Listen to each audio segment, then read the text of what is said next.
Hello, Joanne. Delighted to be chatting with you. Myself here and Steve Evans. Hi, Hello. Joanne. Hello to both of you. Thank you so much for having me. No problem. You Yeah. got extreme weather at the moment over there, Joanne. We have extreme weather. I'm in the middle of the Canadian prairies, where in the summer we can have 40 degrees above and vicious, violent, crazy thunderstorms that come out of nowhere, and 40 below in the winter with lots of snow. So Wow. it's extreme. We call it a continental climate. Okay. Right. You've been So there, haven't you, Steve? Yeah, I was just going to ask you. So, just whereabouts are you in Canada? Is it anywhere near Calgary or Suffield? So, I've been to that area of Canada about 6 times with the British Army, who trained over there quite a lot, or still do, as far as I know. Yeah. I'm in the province over from Calgary, which is in Alberta, and I'm in Saskatchewan, right in, well, I wouldn't say right in the middle, but east-west, we're pretty much in the middle. North-south, we're in the bottom third. It is the biggest city in the province, and we have amazing things here. It is a great place to live. Yeah, I just remember it being so flat and hardly any trees in the prairie when I was out there with the army, and it was very difficult to map read in. Really, really difficult. Yeah, there are parts that are very, very flat, but it's amazing farmland, right? So that's what we do with all that flat land: grow food. Yeah. Is it a French-speaking area? We are not in what would be considered a French-speaking area, but there are quite a number of towns in Saskatchewan that are French, dominantly French-speaking people, and there are quite a few around here. And I have quite a few people, friends, who are French-speaking. So my French is not great. It was great in university. I could converse in French, but as time goes on, I've been losing it a bit. Yeah, we don't use it. Yeah. Can we ask you about your hobbies besides writing? And you've got a wide range of genres in your writing. You've got Western, historical, mystery, romance. But besides writing, what do you do for fun outside of that? Not much. I write for a living. I write for fun. Yeah. I do an awful lot of what would you call it? Crosswords and other word games and stuff like that to keep my mind agile, I suppose. And other than that, we do a little bit of gardening. We do a lot of walking. We go we sort of explore nature whenever we can. We have a little cabin well north of here, which is our escape. And a little bit of golf, a little bit of this, but I don't have a hobby. Okay. No, I just write all the time. Yeah. Well, yeah, writing, getting out, doing a bit of gardening and a bit of walking with, is your husband Ken, is it, if I done a research right? Yeah. So, well, what more do you want? Yeah, that keeps you happy. That's great. Yeah, you've obviously got together. Yeah. You've got an extensive background in journalism, which is probably a great grounding for being a novelist. Does that help you in your work when you to be a novelist, being a journalist, because you have tight deadlines with publishers and and you're not scared about putting stuff to print, on paper, basically, because you've got to write stories for journalism. So I suppose it's easier to write a book, is it? I think so. I only have my own experience to go by. I do think that having been a writer for my entire career was an enormous amount of help when I started to try to write fiction. There are so many basics that you just have naturally, I suppose. You better know your grammar. You had better know most of your spelling. I mean, you do have editors, but if you're not good at those things, you're not going to make it too far, And deadlines, as you say, this is huge. Like, journalists know that they have to ship this story, and usually immediately. In the old days, it was, you had maybe a day, 8 hours to write a story. Now, if you have breaking news, you got to turn it around so quickly. And even when I was still at the daily newspaper, we had already started to do that. So we were writing, 2 paragraphs about, say, a fire. And then 2 minutes later, you had 6 paragraphs. And then 15 minutes later, you developed the story with a quote. And, it just rolls. So I think no book, no article is ever going to be 100% perfect. You try to make it as perfect as you can. But as my husband says, there comes a point you're making your living at this, you have to ship it, right?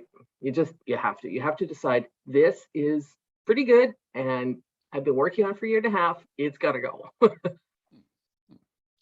And that's definitely something you learn in journalism for sure. Yeah. Can I ask you about your publisher? Did you publish independently originally and then teamed up with a traditional publisher? Yeah, I did. It's funny how you view your life, I guess. When I wrote the first book in the Adam and Grace, my mystery series, it was a sort of a life-saving experience. I had gone through an unbelievably bad time, and both on the professional side and on the personal side. And I had spent 3 or 4 months just, I don't know, on another planet, drinking too much and hiding under the bed and just losing it. And I was getting no sleep. And I woke up one morning at 3 in the morning. It was just the most bizarre thing. And there was this plot in my head, and I saw this handsome police officer and a young woman who was similar to me, but not really me. She was more like a colleague of mine, because I was never a crime reporter. I was a business reporter, arts editor, and various other things. So I never actually did the crime beat. But I did assign people to cover crime. And anyway, so there I was at 3 in the morning thinking, what is going on? My head has shifted gears somehow. And I'll never remember this, but thank you. Anyway, I did remember it. I wrote it and I published it. I thought, looking back, I don't know. I thought, I'm too old to go look for an agent or a publisher. I am just going to learn how to publish this myself. So I did.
And I thought it was a one-off, just sort of a sanity-saving experience.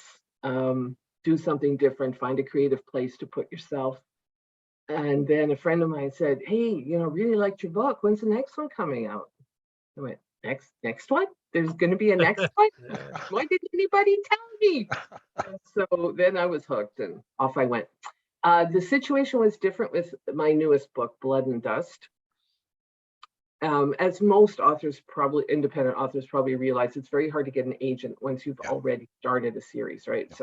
I thought, once I wrote that one, I thought, it's now or never, right? Because this is a completely different book, a completely different set of characters. It's historical fiction, it's not contemporary, the whole bit. And I thought, okay, this one, I'm just going to see what happens. I'll give it 3 months or maybe 6 and see what happens. So I sent it to 2 publishers that I could find that were accepting submissions. One was in Canada and one was in the United States. And I heard back from both of them within a week. The Canadian turned me down, but the American said, send us a full manuscript. And That's quick. That is really quick. Okay, I'll do that. Okay. And so I just stopped the querying process and went with Black Rose Writing. Yeah. Wow. It was very exciting, to be honest. Yeah. Well, Adam and Grace started as, I kind of just wrote it as a mystery and a love story with the first novel. I thought, again, that was it, So I have developed their relationship over time. It is their love story over the arc of the series, but each book is a standalone mystery. And there are 5 right now, 4 novels and a novella. And I'm presently working on the 6th, which may be the last one, but I'm not sure yet. I'm struggling with this book. I'm very concerned about voice appropriation and really having to bear down and make sure I'm not doing anything wrong. Anyway, I still have that journalistic idealism, and I think that's maybe where this came from, that I felt my voice. I don't feel like this anymore. I have quite a lot of work and things are going okay in real life, I guess, work zone. But at the time, I felt that my voice had been squelched as a journalist who has things to say. Yeah. And so this is sort of my outlet to make points about social issues. And so each of the Adam and Grace books has a social issue. Some are more well-defined than others, I suppose. So the first one is about homophobia, what leads to it, how the anger and fear are expressed by people who are homophobic. The second one is about murdered and missing women, for example. The third one is about governmental stupidity, I suppose, and how it has to do with soldiers and police officers and PTSD. And my main character, Adam Davis, also has PTSD, which is another running theme. PTSD is an issue very close to my heart. There's quite a bit of it in my family, war-related and otherwise. Yeah, yeah. Joanne, can I ask you about one particular book, the one I've got behind me now, Cooking with Fire? Just at first glance, I thought, yep, it's a cookery book. I wonder what the recipes are. What are they cooking for the barbecue? Is there a story behind that? Why you deliberately chose that image? Yeah, no, not really. You know, authors try all kinds of crazy things to get people to buy their books. Am I right? Yeah, yeah. So sometimes I can't even remember when I put that out. It's got to be 3 years or something, maybe 4 already. October 2020. Oh, it really? Publishing date. Really? It was only 2 years ago. Oh. Do you know, with COVID, Wow. everybody says the same thing. I do. I can't remember what happens over the past couple of years. I've sort of lost track of time because of lost time. It's so weird, isn't it? Yeah. Okay, well, anyway, a couple of years ago then, Yeah. I was trying something new. Everybody was at that time, I'm not hearing about this so much now, but at the time, authors were talking a lot about reader magnets. And so the reader magnet looks like many things, but in this case, this was specifically created as a reader magnet. Okay. And you try to get people involved in this little thing you've done for free, and hope that they go back and buy your paid for novels, right? That's how it started. And, you know, it was an incredibly fun experience. I have recipes in there from friends and family, and some of my sort of go-to comfort food that I make. And, you know, a lot of them were downloaded. I had really good pickup on BookFunnel, which is where I put it. But, you know, I wouldn't say it fired enormous sales either. So, but it was fun to do. You know, sort of a community project, I guess, in a way. You know, and I don't know. The image was, I guess we settled for it. We couldn't find anything better that kind of demonstrated Adam and Grace cooking together. Makes me feel hungry, actually, looking at it. There's good stuff in there. You should try my butter tarts. They're literally the best in the world. Butter tarts. Wow. Yeah. Butter tarts. Yeah. Are you familiar or unfamiliar on that side of the world? No. Not sure. You'd have to explain what they are, I think. I'm not too sure. They're sweet tarts in pastry. And they're filled with brown sugar, butter, cream, eggs, vanilla, and raisins and nuts. And they are absolutely mouthwatering and very fattening. Sounds a bit like a posh scone or scone, Terry, do you think? Scone, yeah, I'd agree. Yeah. With cream on top and jam on. Yeah. Because you put brown sugar in them, don't you, I suppose, and raisins. And yeah, sounds a little similar to that. Okay. It's okay, cool. The same.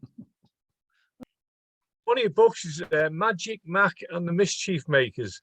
Is Magic Mac, or is Mac any relation to a 3-year-old that you know and read to? Sure is, yeah. It's funny where inspirations come from, you know.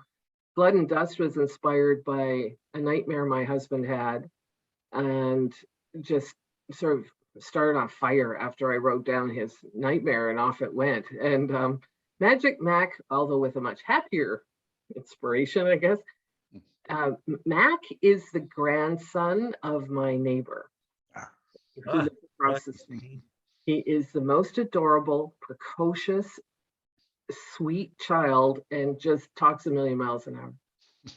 And I fell in love with him. So he went to the park one day, and with his grandmother, it's not far away. So we were out for one of our walks, and we encountered them coming back. And she introduces him, and he says to me, "There's sand on the slide.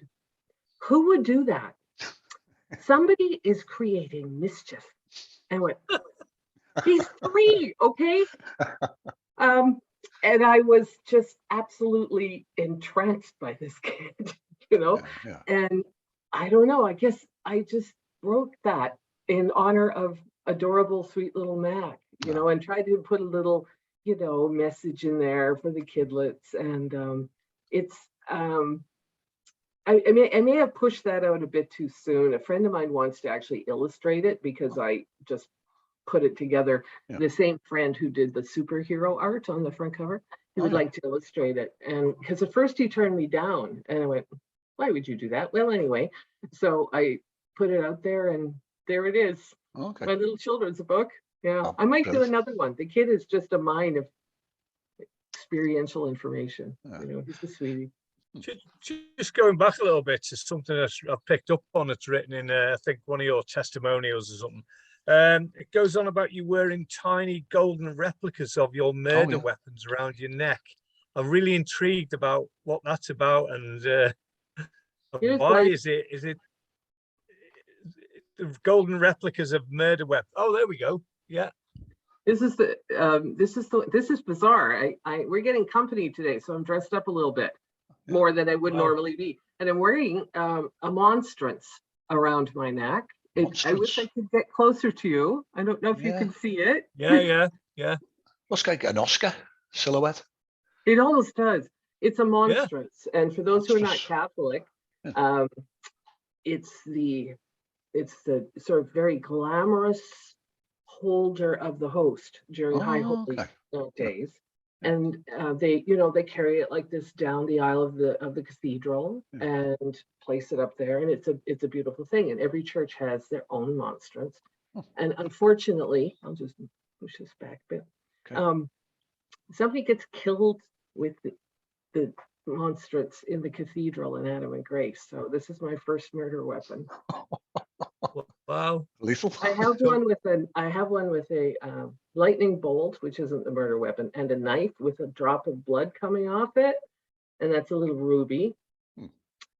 And then there's one for Fire Lake. There's a little cottage with golden flames coming out of it, and so on and so on. So yeah, my husband, every time I publish a book, my husband makes me a pendant with the murder weapon. Right. And I was just going to ask you, because Ken, your husband's a goldsmith, so I'm assuming he makes them for you, made to order pretty much. So they're very much, they're a one-off, aren't they? Nobody else has got them. These are definitely 100% one of a kind, and that is what he does. He is a manufacturing goldsmith who makes one of a kind items of jewelry for people for a living. And when he gave me this, I cannot even describe my reaction because I had no idea it was coming. Wow. I mean, what a gift, right? And it's just, what? Brilliant. Joanne, can I just move away from your fiction writing? On your website, excellent, by the way, jcpaulsonwriter.com, you offer a range of writing services. How much of your time is spent with this? And can you tell us what those services are? Well, most of my time is spent with this. That's how I make a living. Okay. And, I probably should update my website because, to be honest, I have moved away from some of those services and gone straight back into journalism about 85% of the time. There was too much opportunity for conflict with some of the corporate writing I was doing. Yeah. It pays much better, but I wasn't happy doing it. And definitely created conflict with some of the journalistic work that I could have been doing. And I just did not feel right about that. So I mostly do freelance journalism for several publications here in Saskatchewan and in Saskatoon. I write a column for the daily newspaper, the Star Phoenix, which is where I worked for decades, ages ago. And I write for a whole bunch of little weeklies and monthlies, and dominantly for an online business publication. Business is really kind of mostly my expertise, I guess. I want to put it that way. I do, however, work for some institutions where I do not perceive conflict, like for the university, for example. And I also edit books. So I have kind of pulled back on some of the stuff on the website. So I'm really glad you pointed that out, actually, because I really should edit that. Well, you're welcome. Talking about writing books and doing journalistic articles, do you have a room in the house where you do all that? You set aside a time, a place, or a particular room, or do you have a particular method you do for writing, and or does it just you just do it off cuff and as it comes into your head? Or pretty much, yeah. That's a journalist. I'm in the room in which I do almost all my work, and because we have the oddest home in the world, it was a one-off architectural plan, and then there was an addition put onto it, so it's a very strange house, and there are very few places where one could put an office. So I'm actually tucked into a corner of our family room. You can see the fireplace, which is only used in the winter, of course, too hot. So I mostly work here. I have you can't see it, but I have a big desk right here, my telephone, my tape recorder, day timer, notepads, all sorts of things around me here. And every day I just go like crazy, you know, like I've got, sometimes work comes in, I have to produce it immediately. Sometimes work is produced, you know, sort of by the month, I suppose, for the monthly publications. But there's lots of stuff that just pops up every day, and I just go until it's done.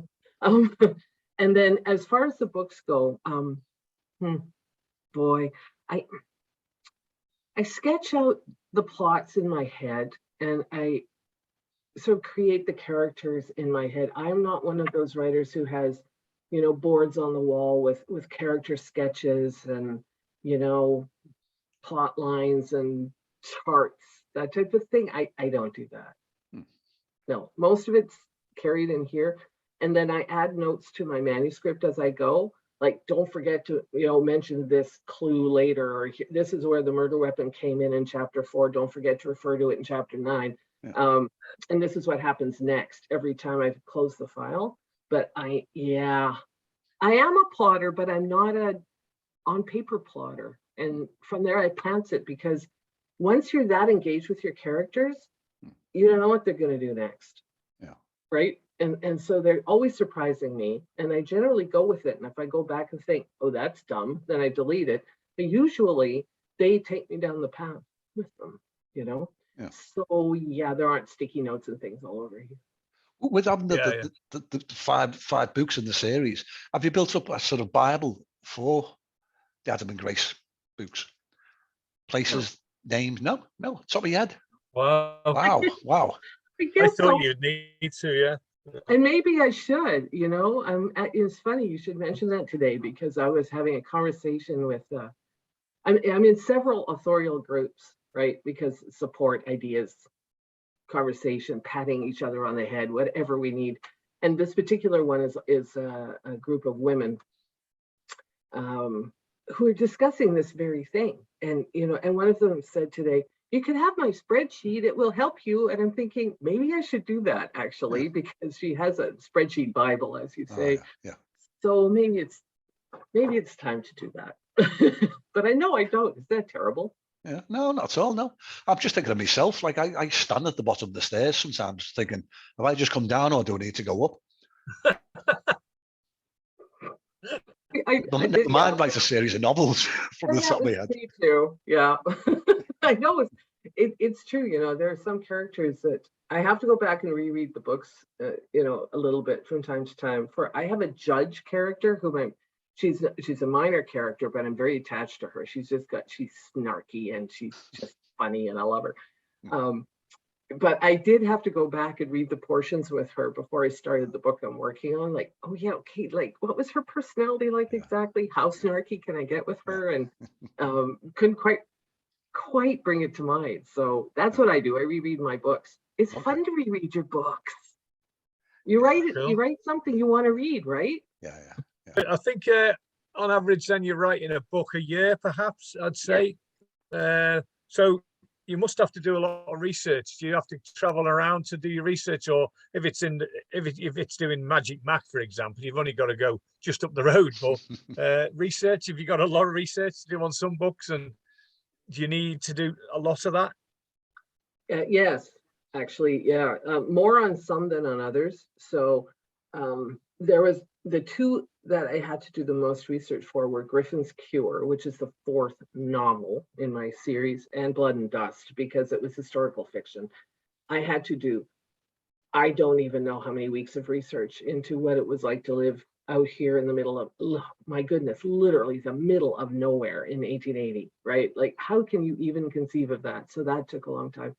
Griffin's Cure was actually quite fun. It is about a mushroom being discovered in a little forest, and it has unique healing properties. And I did not actually go too far. It's maybe a little speculative, but I didn't go too far down that road, because mushrooms actually have remarkable qualities, particularly anti-inflammatory quantities. Anyway, so in Saskatoon, we have this amazing university, and on the university grounds is what's called a synchrotron, or a light source, which is it has an electron ring that produces all different kinds of lights on the spectrum, and you can examine anything at the molecular level.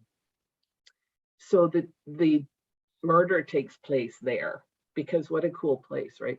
So the lovely people at the synchrotron got wind of this and invited me up for a tour. Now, I had been there many times before, but they were a little concerned that I wouldn't get the security parts right. And okay, valid. So up I went, and I got a tour of the bowels of the thing. There are shut-offs and there are lights, and you can't close this door without closing this door. It was absolutely amazing. So yeah, research, and it was super fun, But I had to do a lot of research into mushrooms, and also, there are certain mushrooms that have they're poisons, right? And there's one called coprine, where if you ingest that mushroom in your meal and you drink, say, 4 or 5 glasses of alcohol, you will be very, very, very sick. So there are all these fascinating things about mushrooms. That one took a long time to research. That's not in the cookery book then, the particular mushroom. No, that's good. That could be quite scary, that, couldn't it? Yeah, it's a bit, yeah. Can I ask, have you had any approaches from television or film companies? Oh, no. By the rights? No? No, I wish. Yeah. I may dive into that a little bit. Actually, I put Blood and Dust up on a site where, in theory, film and television producers go to seek new works, ideas, whatever. Like the black script, is that like the black, what it's called? Oh, sorry, I'm thinking of a screenplay website. Sorry, forget that. I've heard of that too. The black script. I don't remember the name of this place. I'm sorry. I just did this. Okay. Anyway, whether it comes to anything, I mean, I rather doubt it. There are an awful lot of people vying for their attention, but I don't know. I don't know how many people get that kind of. It must be like 0.001% of us get that kind of attention. I don't know. But we can always hope. Yeah. Fingers crossed. Yeah. I wish. Finally, for me, really, any advice for any aspiring or budding writers, new writers? What would your advice be to someone who's a complete novice, wants to pick up a pen and write? Oh, yeah. Well, yes, a complete novice is a completely different thing from someone who has written for a living at all. Like, I'm thinking, for example, lawyers write a great deal. As an example, not just journalists, there are a lot of people who do a lot of writing in their jobs. those people absolutely have a bit of an advantage, I suppose, a step up. I find that some novice writers kind of feel that they have a story that they're compelled to tell, or they're just dying to write the latest big science fiction thing, and they have a great idea, but they don't know the craft yet, right? And having edited a lot of books and turned down a few because they were not ready to be edited, I would say really it's super important to read and absorb what you're reading, get a feel for the rhythm of the language, then go and dive into spelling and grammar and the craft of it. How do you structure a book? And you don't even have to go like insanely into 15 books and say, okay, here's this arc, and then I have to have a beat here, and then, all of that really complicated novel writing stuff. Just get a feel for the structure and bear down and do your basic learning about spelling and grammar, because it'll kill you. It'll kill your credibility immediately if it's bad. From there, I don't know if I would. I don't know if I'd want to give advice on publishing. I have done both, and both are rewarding. And that being said, I know some people who have been querying for years and years and just refuse to publish independently. And I'm not sure I understand that. I think after a certain point, maybe you should try it and see if you can generate an audience, and then try the next book with a publisher. I cannot speak for Black Rose. I have absolutely no idea if this came into it. However, I don't think I'm assuming it didn't hurt that I had written 5 books, but by the time I had written this one and sent it to them, and I had at least some presence with my previous works, right? So I also would say, make it the best you can be. It can be, find a good editor, and don't wait forever. That sounds like great advice. Yeah, just to me. Yeah, it does. Yeah. Brilliant. Joanne, it's been a delight chatting with you. Really appreciate you giving us your time. Oh, I'm just thrilled. It was so nice to meet you. I'm very grateful, and I've had such a good time. And it's fun to talk about yourself, but it's also a bit daunting. So I hope I didn't go on for too long. Not at all. No, it was perfect. It was great. It was pitched well. It was great. Yeah. You'll see tomorrow when I put it on YouTube. Yeah. Oh, that soon? Yep. Wow. I can't wait. Thank you.